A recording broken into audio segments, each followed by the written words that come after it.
Corona से लगातार पूरा देश परेशान है और लगातार जो प्रदेशवासी हैं वो कोरोना से कैसे निपटा जाए इसको लेकर के लगातार अग्रसर हैं। और हमारे साथ बात करने के लिए अर्चना राठौर जी मौजूद हैं। अर्चना राठौर जी लगातार जनता की सेवा में लगी हुई हैं और किस तरीके से कोरोना महामारी से बचा जाए इसको लेकर के लगातार अग्रसर हैं और किस तरीके से काम किया जा रहा है हम जानते हैं। अर्चना जी, लगातार मास्क बांट रही हैं, आप लोगों को जागरूक कर रही हैं, क्या कुछ?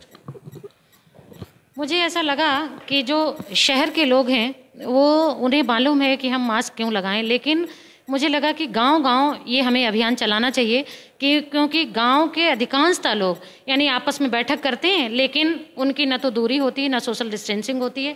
वो लगातार आपस में बहुत नज़दीक बैठ के बात करते हैं और मास्क भी नहीं लगाते हैं। जब हमने ये सब देखा तो हमारे दिमाग में ये बात आई कि क्यों ना हम गाँव-गाँव जा कर के ये अभियान चलाएँ। और उसमें हमारा सहयोग अविनाश और उमेश, अमित और हमारी महासचिव जी हैं जो हमारे साथ ही इस समय बैठी हुई हैं, अल्पना वाजपेयी जी, अनुराधा जी जो सचिव हैं, ऐसे बहुत सारी लोग हमारे साथ लगातार एक टीम के रूप में चलते हैं और हम गांव-गांव जा कर के उनको मास्क बनाने की विधि भी बताते हैं। क्योंकि मास्क ज़रूरी नहीं है कि आप बाज़ार से खरीदें, क्योंकि आज आप देख रहे हैं कि आदमी बेरोज़गारी से कितना ज़्यादा परेशान है, उसके पास पैसा खाने के लिए नहीं है तो मास्क कहाँ से लाएगा 10 रुपए का या 20 रुपए का। तो इस चीज़ को ध्यान में रखते हुए हमने एक मास्क स्वयं बना करके और हम लोग जा कर के उनको दिखाते हैं कि आप अपने साफ़ कपड़े से कैसे मास्क बना सकते हैं। यदि आपके पास साबुन भी नहीं है तो आप गर्म पानी में इसे कैसे उबाल सकते हैं और उसके बाद इसे लगा करके ही आप अपनी चौपाल करें या आपके हस्बैंड जब बाहर जाते हैं तो उनको लगा के भेजें। इस तरीके से हम इस अभियान के तहत लगातार चल रहे हैं और पूरे प्रदेश में ये हमारा अभियान चल रहा है। लगभग लखनऊ में हम 24 से 25 गाँव कवर कर चुके हैं। बात करी जाए अगर कोरोना की और उत्तर प्रदेश सरकार की, लगातार घोटाले सामने आ रहे हैं और लगातार जो जनता है वो परेशान है, ना लोगों को बेड मिल रहा है और ना ही लोग एडमिट हो पा रहे हैं। टेस्ट की अगर बात करी जाए तो मुख्यमंत्री जी अपनी वाहवाही के लिए पूरे देश में सबसे ज़्यादा टेस्ट करते नज़र आ रहे हैं, लेकिन उसके बावजूद भी राजधानी लखनऊ जो वुहान बना हुआ और साथ ही साथ उत्तर प्रदेश में सबसे ज़्यादा केसेस हैं, क्या कहें? मैं आपको बताऊँ कि यहाँ दिखावा ज़्यादा है, बात ज़्यादा करेंगे, जुमला ज़्यादा है, काम नहीं है। कर्मण्येव अधिकारस्ते मा फलेषु कदाचन, संस्कृति हमें सिखाते हैं लेकिन शायद ऐसा करते नहीं हैं। अभी मैं दूर क्यों जाओगे, मैं सरोजिनी नगर की बात बताती हूँ। सैनिक स्कूल जो बहुत ही वहाँ का हर व्यक्ति जागरूक है। अभी मतलब ये लगभग 8 दिन पहले का ही मामला है कि हमारे ही यहाँ के एक टीचर को, सैनिक स्कूल के टीचर को कोरोना हुआ, निगम साहब को, और कई बार इन्फॉर्म करने के बाद एक भी सरकारी कर्मचारी उनका टेस्ट करने उनके आवास पे नहीं आया। किस बात से दावा करते हैं माननीय मुख्यमंत्री जी कि घर घर जाकर के हम टेस्टिंग करा रहे हैं? कहाँ टेस्टिंग हो रही है? आवश्यकता इस बात की थी कि पूरी टीचर्स कॉलोनी का आप कोरोना टेस्ट कराते, बल्कि वो कोरोना टेस्ट तो अलग की बात है। जब आपके 200 मीटर एरिया में आपका व्यक्ति पॉजिटिव पाया जाता है, उस व्यक्ति का ही आप टेस्ट करने नहीं आ रहे हैं, ना उसको किसी भी प्रकार की कोई दवा प्रोवाइड की जा रही है, बल्कि उन्हें ये कहा जा रहा है कि आप चाहें तो प्राइवेट दिखा लें, हम आज आ रहे हैं, हम कल आ रहे हैं। आज तक कोई भी टीम वहाँ पहुँची नहीं और शायद वो स्वस्थ भी हो गए। तो हमारी समझ में कि जो मुख्यमंत्री कहते हैं वो करते नहीं हैं, या मुख्यमंत्री जी कहते हैं तो उनके अधिकारी उनकी बात नहीं मानते हैं। कुछ तो है, कहीं तो घपला है। और दूसरा कि जब सरकारी में यदि व्यक्ति पहुंचता है तो उससे कहा जाता है कि यहाँ बेड नहीं है, आप प्राइवेट में चले जाइए। जब वो प्राइवेट में पहुंचता है तो एक दिन का खर्चा उनका 50-50 लाख हो जाता है। ज़बरदस्ती लोगों को वेंटिलेटर दे दिया जाता है। वो स्वस्थ हैं, एक्सीडेंट हुआ व्यक्ति का रोड पे, और वो जब अस्पताल गया तो कहते हैं कोरोना टेस्ट कराओ।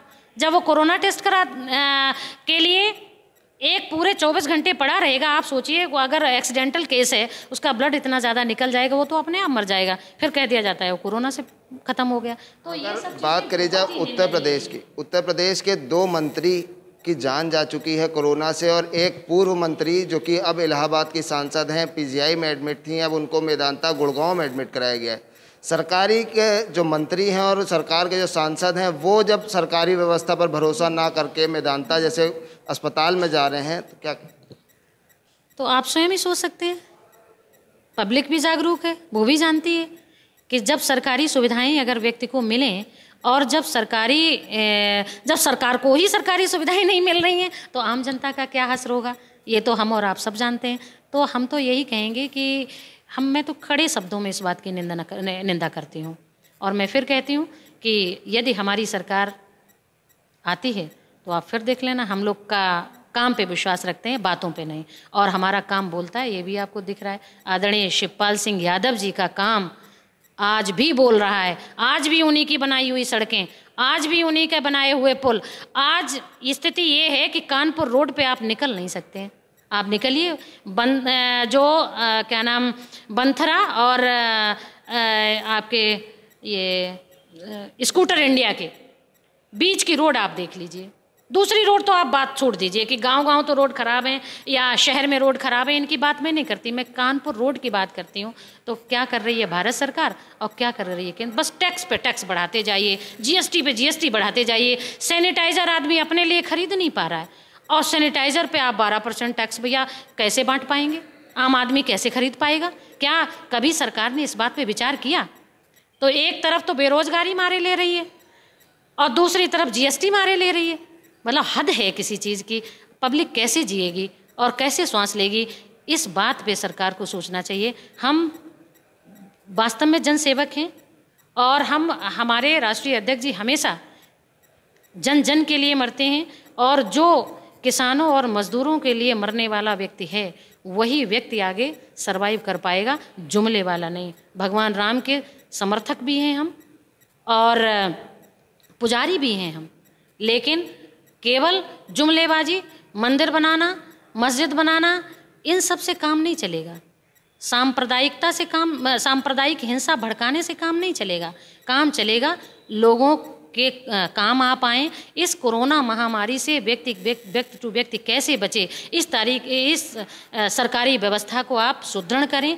मैं एक छोटी सी बात आपको बताऊं कि अब कोरोना महामारी से बहुत सारी चीज़ें ऐसी हो गई हैं जिनको आप नहीं देख पा रहे हैं। रोड पे जानवर कैसे घूम रहे हैं, व्यक्ति एक तरफ कोरोना से मर रहा है तो दूसरी तरफ एक्सीडेंट से मर रहा है।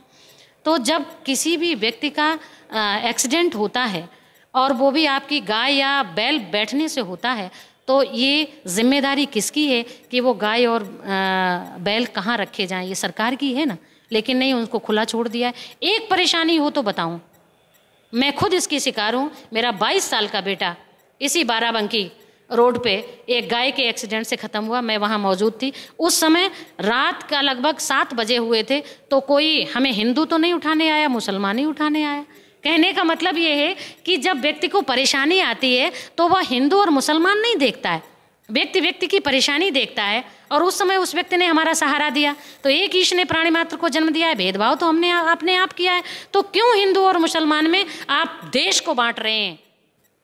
सारे जहां से अच्छा हिंदुस्तान हमारा, ये सभ्यता को आप क्यों खो रहे हैं?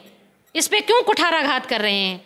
और वैसे जो भी सरकारें आती हैं, ना हम प्रधानमंत्री के खिलाफ हैं ना मुख्यमंत्री के खिलाफ हैं, लेकिन मैं केवल उस व्यवस्था के खिलाफ हूँ, व्यक्ति के खिलाफ नहीं हूँ। लेकिन जो व्यवस्था आप दे रहे हैं उसका निरीक्षण बिल्कुल सही तरीके से करें, जिससे कि आपकी छवि सुदृढ़ हो और व्यक्ति इस महामारी से बच सकें। अगर आप हर तरीके से बता रहे हैं कि हम सुविधा दे रहे हैं, तो फिर आखिर इतना ज़्यादा कोरोना क्यों बढ़ रहा है? हम तो कहते हैं आप दिल्ली सरकार से ले लीजिए, कितनी ज़बरदस्त तरीके से महामारी वहाँ बढ़ी थी, लेकिन हम वहाँ जो भी अच्छा कार्य करेगा हम उसके पोषक हैं, उसके समर्थक हैं।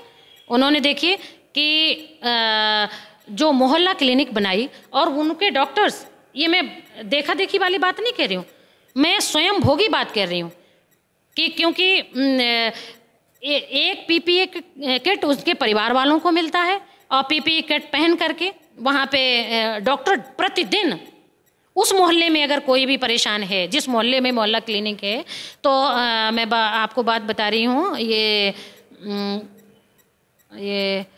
कौन सी कॉलोनी है वहाँ पे, द्वारिका में 3 केस ऐसे हैं जो फर्रुखाबाद के निवासी थे। चूँकि मैं भी फर्रुखाबाद की ही रहने वाली, और वो एक तो रियल मेरा भाई ही था, तो मैंने उस व्यवस्था को भी देखा है कि लगातार एक व्यवस्था हमने यहाँ सैनिक स्कूल में देखी है, जहाँ एक भी डॉक्टर क्या कंपाउंडर तक नहीं देखने आया, और वहाँ प्रतिदिन एक डॉक्टर एक नर्स आती थी। एक पीपीई किट सुबह छोड़ दिया जाता था कि उसकी वाइफ उसके लिए मदद कर सके, तो मैं उसकी तारीफ करूं या इनकी तारीफ करूं?